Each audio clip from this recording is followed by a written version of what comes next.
ഇന്ന് നമ്മുടെ അയ്യത്തെ കുറച്ച് കാര്യങ്ങൾ കാണിക്കാം കേട്ടോ. ഞങ്ങളുടെ നാട്ടിൽ ഈ പറമ്പിനൊക്കെ അയ്യം എന്നൊക്കെ പറയുവേ.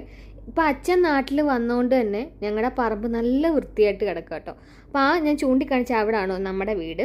അതിൻ്റെ അപ്പുറത്തൊക്കെ ഞങ്ങളുടെ ബന്ധുക്കളൊക്കെ തന്നെയാണ് താമസിക്കുന്നത്. ഇപ്പം അച്ഛനുള്ളതുകൊണ്ട് തന്നെ അച്ഛൻ അത്യാവശ്യം കുറേ ഫ്രൂട്ട്സിൻ്റെ തൈകളും അതുപോലെ തന്നെ കപ്പയും കാച്ചിലും ചേനയും അങ്ങനെ പിന്നെ ചീര അങ്ങനെ കുറേ കാര്യങ്ങളൊക്കെ അച്ഛൻ നടുന്നുണ്ട്. അതുപോലെ വൃത്തിയാക്കിയൊക്കെ ഇടുന്നുണ്ട്. അതുകൊണ്ട് തന്നെ നമ്മുടെ പറമ്പ് നല്ല വൃത്തിയായിട്ട് തന്നെ കിടക്കുക. ഇപ്പോൾ ഈ മഴയായപ്പോൾ പിന്നെയും കുറച്ച് പോച്ചയൊക്കെ കിളിച്ച് തുടങ്ങിയിട്ടുണ്ട്. എന്നാലും അച്ഛൻ്റെ ചെയ്യാൻ പറ്റുന്നതിൻ്റെ മാക്സിമം അച്ഛൻ ചെയ്യുന്നുണ്ട്. അപ്പോൾ അമ്മ ചെയ്തത് ഇഷ്ടപ്പെടാതെ അച്ഛൻ പെട്ടെന്ന് മേടിച്ച് എന്നിട്ട് അച്ഛനെല്ലാം സ്വന്തമായിട്ട് ചെയ്യണം.